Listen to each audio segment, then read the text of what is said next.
Before there were food delivery app, before there were breakfast cafe, there was this. A simple flatbread, za'atar, olive oil. But across the Levant, this is much more than bread.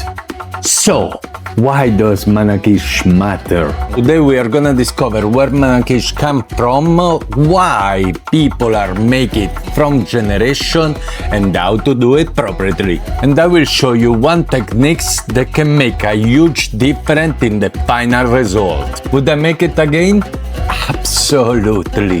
Manakish is part of the culinary tradition of the Levant, particularly associated with Lebanon and also enjoyed across Syria, Palestine, Jordan and the wider region. It's the kind of food that doesn't need a special occasion. It's breakfast, it's something you grab from the bakery, it's something family share around the table. For generations, people have prepared simple dough and topped it with za'atar and olive oil, cheese and other variation. And that's what makes it fascinating. It looks incredibly simple, but simple food is often the hardest food to get right. But here's something you might not expect. Za'atar is not just an herb or spicy, the blend can vary from region to region. So, to Manakish can look the same but taste completely different. The dough is incredibly simple. Flour, water,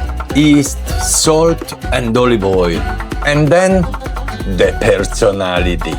First we mix 1 cup of lukewarm water, put your finger on, if it's too hot wait because you can kill the yeast, with 1 tablespoon of dry yeast and 1 teaspoon sugar. And we combine. We let it rest the yeast to activate at least 10 minutes. In a bowl we put the 3 cups of flour, we add the teaspoon of salt and 3 teaspoons of olive oil. Use mild olive oil. If you wanna use vegetable oil, fine as well. The goal is a dough that is soft enough to stretch and strong enough to hold the topping. And here one of the mistakes most of the people do. They continually add more and more flour because the dough is slightly sticky. Don't. A softer dough actually gives you a more lighter and tender Manakish. Now, back to the bowl.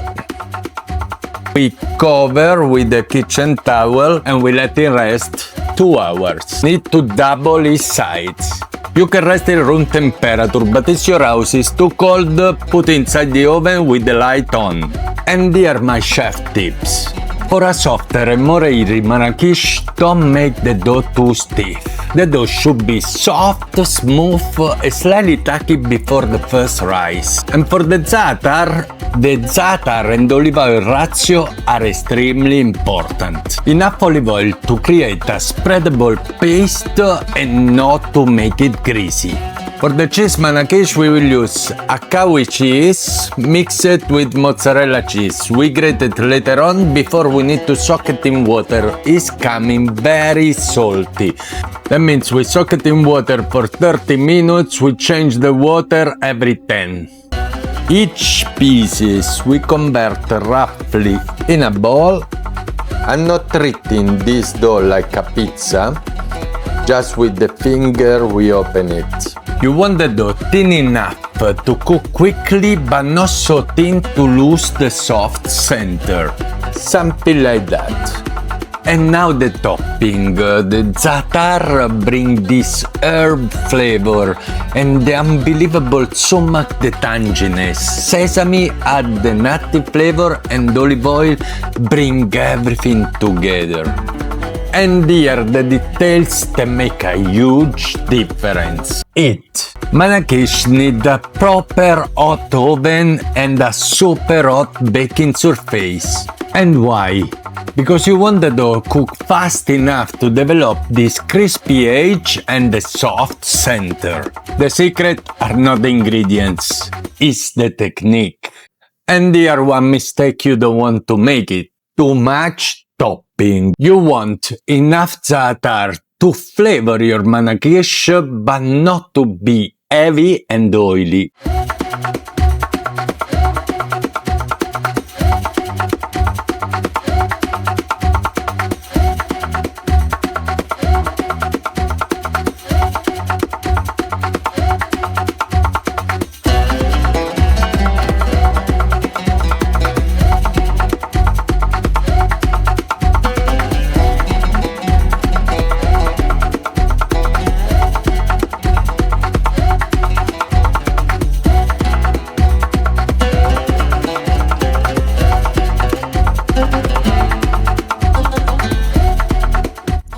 And look at them. Crispy on the border, soft in the center, and the aroma.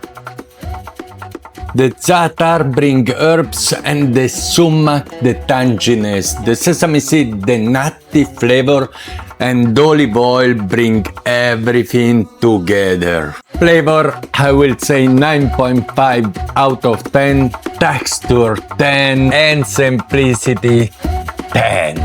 Would I make it again? Absolutely. So, why Manakish matter? Because it's more than flatbread. It's simple food connected to family, tradition, and everyday life. There are no complicated ingredients, no expensive techniques, just dough, herbs, olive oil, and fire. And yet, generation of people turned those simple ingredients into something that become part of everyday life. That's the beauty of traditional food. Here in Life in Full Flavor, we don't just cook the food, we discover the story behind it. Let's travel through food, discover where it's coming from, understand why people really love it, and after I will show you how to make it properly. Subscribe and come with me.